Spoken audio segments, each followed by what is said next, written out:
at some point I was at LinkedIn more than I was on Instagram. So I have sent hundreds and hundreds of messages on LinkedIn, and Hey everyone, welcome back to Think Big with AI podcast. With your support, we are aiming to become the number one data science podcast in the world. And I hope you enjoy today's episode. Hey everyone, in today's episode, we have Jay with us, and he will be sharing his exciting journey with us. So, Jay is currently working at Intel. He's working as an AI software developer. So, now over to you, Jay. And first of all, congratulations for joining Intel. And so, okay, I'll just give you a brief idea regarding the episode. So, we'll start with something because everybody would be interested on your background that what did you do before even entering into the field of data science? So, were you interested way before that, or maybe something changed, or maybe you did some internship, and that is how you were inclined towards maybe data science domain? So, let's start from there and then we'll delve more into it. right. So thank you, Piyush. Thank you for having me. And yeah, so just to answer your question, how I came into this field. Yeah, so I'll give you my background first, and then I'll answer your question. So I started my double degree program at NMIMS University. Mhm. So it had basically BTech in computer science and an MBA in technology management, Okay. right? Okay. Uh, so I was always interested in BTech and computer science and stuff like that, but I was never really interested in the MBA part of it. Okay. It was just that I was getting one additional degree in 1 year, Mhm. so that made it more exciting for me. So that is why I enrolled in the program. So Mhm. one degree in 1 year. That's the only reason I did my MBA, but was Okay. never really inclined towards it.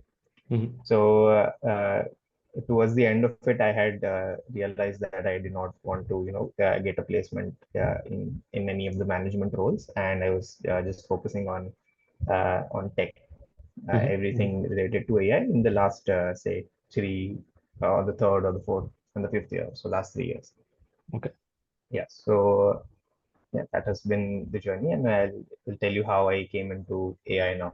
So Mhm. in my first year, towards the end of the first year, I was trying everything: web development, Android development, and even AI I touched for a bit using that N2NG's course on ML. But at that time, it Yeah. was being taught in Octave. So Yes. I did Yes. not Yes. really like that very much. So I was quick enough to drop it at that point. And after the end of the first year, we were into lockdown and COVID. So I did not touch AI for a long time then. Okay. So lockdown was mostly enjoying and stuff like that. But I also did dabble with Flutter for a few months in lockdown. Mhm. After that, in 22, towards the Mhm. end of 22, I got enrolled into this program from Google, that is the Google ML Bootcamp, in Mhm. which Mhm. I restarted my ML and deep learning journey. Mhm. Where now, luckily, the course was now taught in Python, so that Oh. that was fine, Mhm. and it made it a little bit more interesting and less challenging to learn Octave, and all of that was out. And I was Okay. pretty much familiar with Python at that time. Mhm. So that is how I came back into ML and deep learning. And towards the end of that program, I also got my TensorFlow developer certification. Mhm. So that was also a good thing. And once this was done, I basically went into full throttle, and I started doing research internships with a couple of professors. And then that phase continued uh, till uh, till November of last year. So I published about 5 papers last year, and one of them was in Europe also. So that was a fun time. I did a lot of research, good research, and yeah. So and that research actually was a big reason of why I landed up at Intel. So the Understood. the Understood. interview during my internship at Intel. So I was actually an intern at Intel Mhm. before I got a full-time offer. Mhm. So the internship interview was mainly about my research research experience. So that's Okay. what me and my then manager talked about in the 40-45 minutes of call. So that is how I came into AI. Got it. And that definitely helped you. Looking, maybe just listening to your answer, that internship definitely helped you. Yeah, that internship was really great. I mean, I learned a lot of stuff because doing research is very different, and making end-to-end solutions for customers is very different. So in research, we were supposed to, make or design algorithms that work, Mhm. not necessarily the fastest or the most optimized Exactly, way, in the exactly. most optimized way. Mhm. But when I came to Intel, we were, dealing with customers first. So we had Optimization. to, yeah, so we had to build those end-to-end pipelines. We had to make them fast, and we had to make them run on Intel hardware. So Mm. that was exciting. I learned many new technologies here. I learned Linux very deeply here. I also uh, dabbled around with Docker containers, Kubernetes. So all of that was a great learning experience. Got it, got it. Just one quick question. So you mentioned that you attended that Google's boot camp. So how did you end up in the boot camp? So were you already aware, or your college was there were few people, your friends? How did you know that there is a boot camp first? And how was the boot camp? That would be the second part. Yeah, so I was very active on LinkedIn because I mean, I was looking for internships all the time. I was Mhm. connecting with people. I was making, I mean, and I was even at some point, I was at LinkedIn more than I was on Instagram. So when and I used to follow many influencers on LinkedIn also. So whenever something new comes up, some new Mhm. competition or some new program, Mhm. I just, I used to get it on my feed, and then I applied, and then I got it luckily. Got it. So And utilizing LinkedIn in a way that it should be. Got it. yeah, I mean, I have sent hundreds and hundreds of messages on LinkedIn, and some of them did turn out. Even my Intel internship was through. I got it through a cold LinkedIn message. So Okay, okay. sometimes they do turn out good. Okay, okay, that's a very good point. So that everybody listening to it, that this actually helps. Okay. Yes, yes, it does. So a good template is be polite and be direct. Don't introduce yourself too much, and uh, don't move away from the topic. Just introduce yourself in short, and be direct and be polite. So 9 times out of 10 people will respond. Right. Understood. Coming to the second part of your Yeah. question, how was the boot camp? So the boot Mhm. camp was very good. Uh, it was curated, and so basically they gave us access to a lot of resources on Coursera, a lot of Mhm. courses. Mhm. So which included this ML specialization from Mhm. deeplearning.ai. And then they also included the deep learning specialization Okay. from the same authors. And Mhm. then they also did Kaggle contests Mhm. right after uh, the specializations. Mhm. So I think it was a 6 month, 6 week boot camp, and we had targets for each week. So what we were Okay. expected to complete by the end of the week. So we can do it at our pace, but Mhm. it was just that to successfully complete, we had to show that we did this by week one, we Completed did the. this by week two. Yeah. And so Google also then sponsored by TensorFlow certification, which is, I think, $100 certification. So that's also a big thing. Okay. So all in all, I had a very great experience, and I came out with many new skills that I never had before the bootcamp. Okay, Uh, okay. Students out there should actually enroll in such. So I know that Google has one, Amazon has one.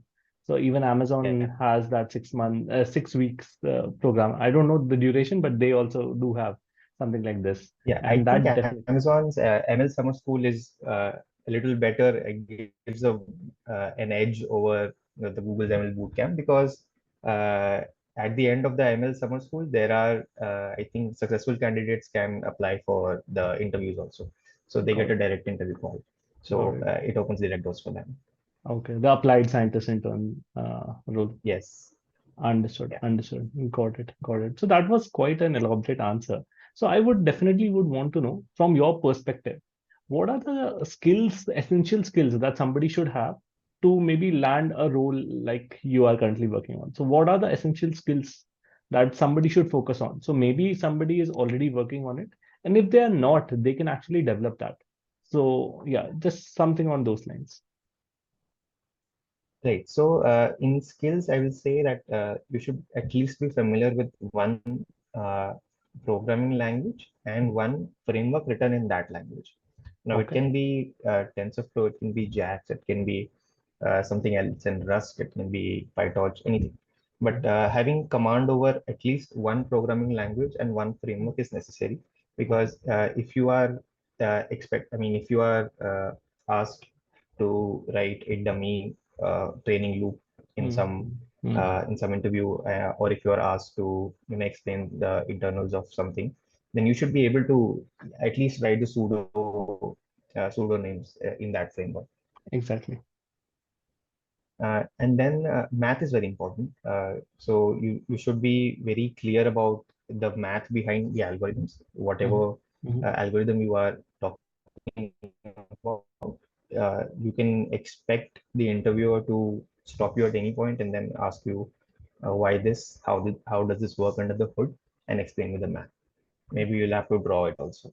Mhm. Mhm. So math is very important, and not just from an interview point of view. Even if you are working on something and you don't know the underlying mechanics of it, then it Mhm. is very difficult for you sometimes to debug where the issue is coming from. Exactly. So if you have a Exactly. clear understanding of what layer is causing what problems and what is the underlying math behind those layers, then you Mhm. can it's a little bit easier intuitively to find Mhm. what's going wrong.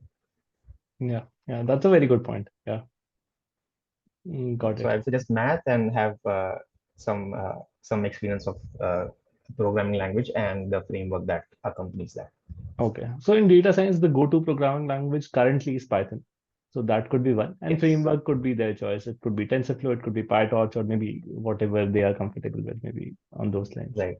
Uh, and one more advice I will give to people who are starting out is that don't stick very firmly to one framework, because Exactly. today one framework is popular, tomorrow it might be something else. So I started out with TensorFlow, Mhm. and I'm actually TensorFlow certified also, but I Mhm. don't use TensorFlow in my In your day-to-day work. data. Got it.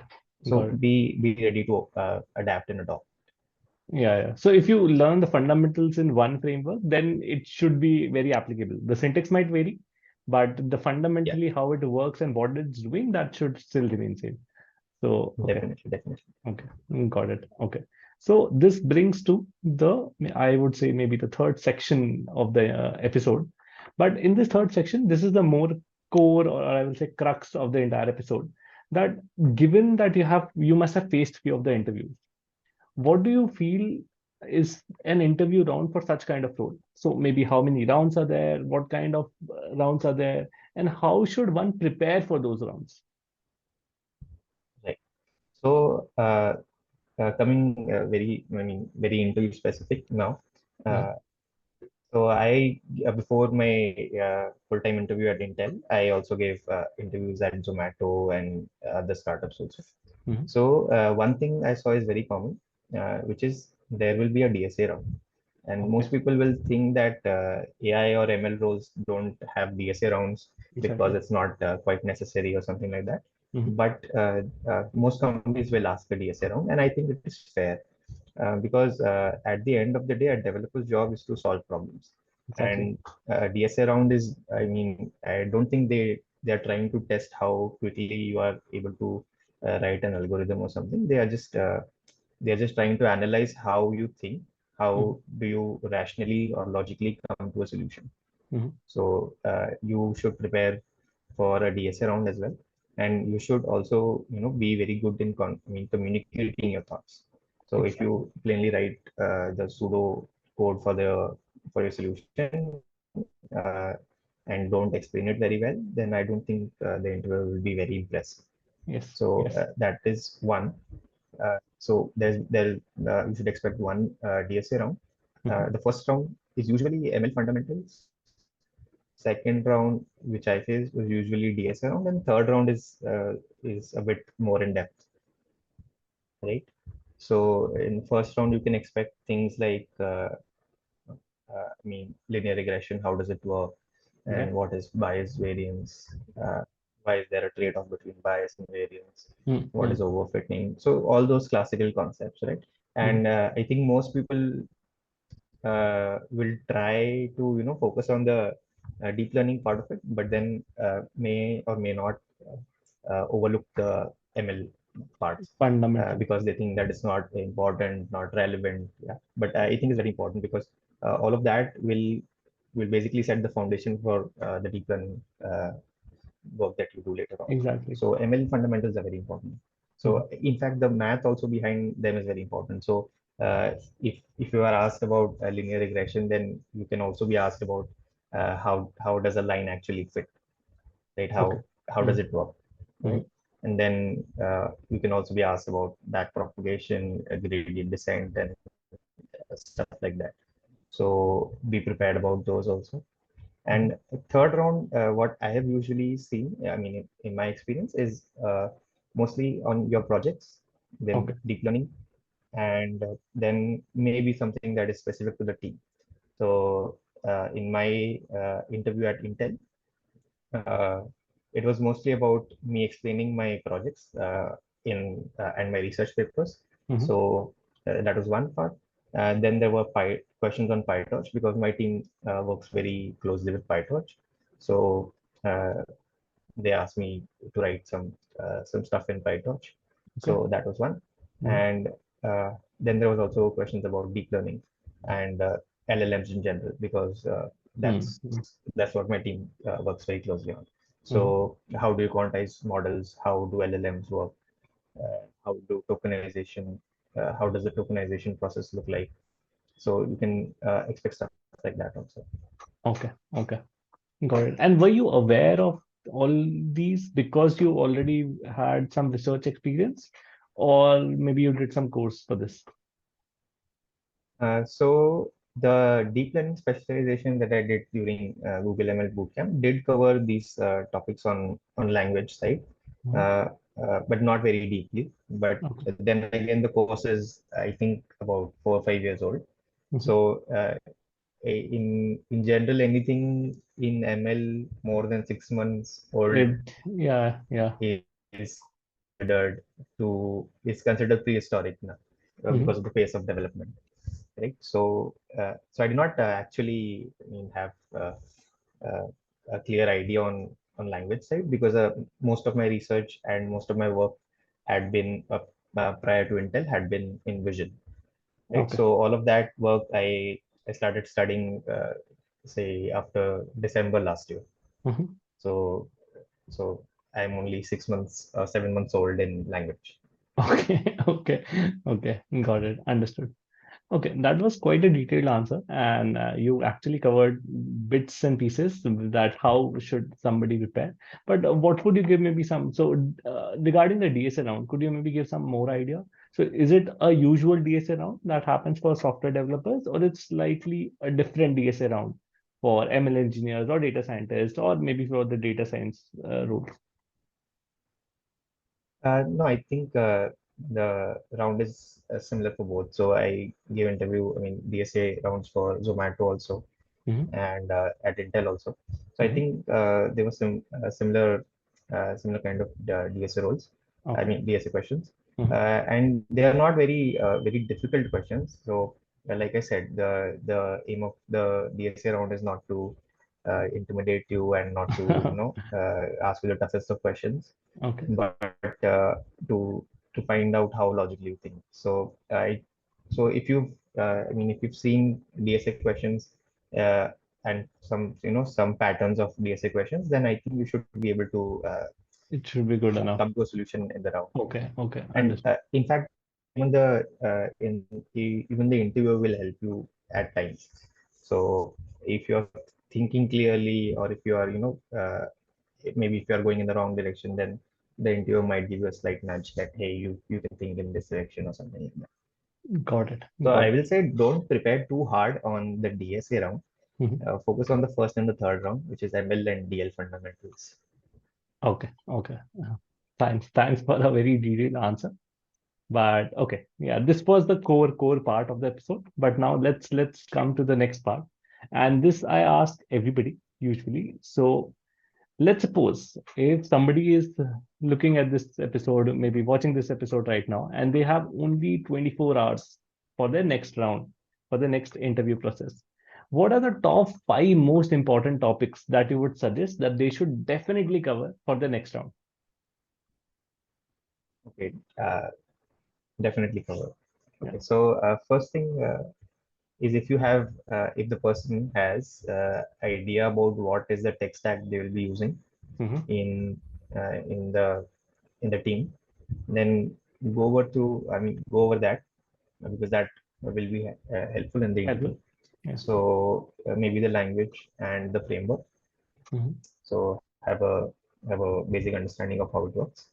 Okay. Second is go over the ML fundamentals very quickly because I mean if you have an idea about ML fundamentals, it should not take too long to Mm-hmm. revise, right? So go over linear regression, logistic regression, SVMs, random forests, Okay. and some basic concepts like overfitting, underfitting, bias Okay. variance, Okay. and stuff like that. Mhm. Maybe some loss functions you can see, Okay. and then you can come back to the classical deep learning. Uh, I should not call it classical deep learning, but the traditional deep learning techniques like Okay. CNNs, RNNs, Okay. LSTMs, Mhm. right? And then you can move towards transformer-based architectures, Mhm. right?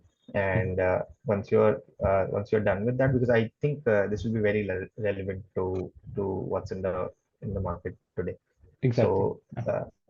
Got it. So these should be the top five. To be honest, when you say ML fundamentals, you had actually covered more. So that might spill over top five, but that should be good enough for anybody to maybe just prepare for the next round. Got it. Got it. Okay. So let's come to the last section of the episode, which I have introduced very recently, maybe for the past few episodes. So, considering a lot of focus has been put towards large language models, what do you think is the future of LLMs? And I'm not talking in terms of only LLMs, it could be maybe a small language model as well, and it could be a multimodal. So it's I'm not talking just in terms of chat GPT, it could be a different model as well. But what do you think is the future for that? so I think LLMs, LLMs as in itself, they are quite saturated, Mhm. and a lot of research has gone into language research. In language in Mhm. the past 3 or 4 years. Mhm. So many problems are already solved, Mhm. and the industry is now moving from pure language to vision and language. So uh, in the future, I don't see a lot of research efforts being done. So this covers all the sections that I wanted to cover in this episode. And thanks for doing this. Thanks for taking time. Just one quick point that if suppose somebody has some maybe some queries regarding the kind of role that you're working on, so and how one should prepare. So could I tag your maybe LinkedIn profile so that people can directly contact you because you would be the Definitely, best person to actually answer those questions. definitely. I'll share my email also and my LinkedIn profile also with you. And Mhm. anybody who wants to talk with me, please feel free to send me an email or an email. Got it. Got it. That would definitely be helpful. And at least for people who are currently studying in college, going for an internship, that would definitely help them.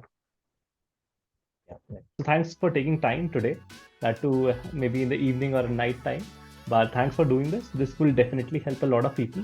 And I hope next time when you're maybe doing some other research, you're publishing in some papers, filing some patents, we'll have you again on the podcast and you can share your experience at that moment of time as well. But thanks for doing Definitely. this.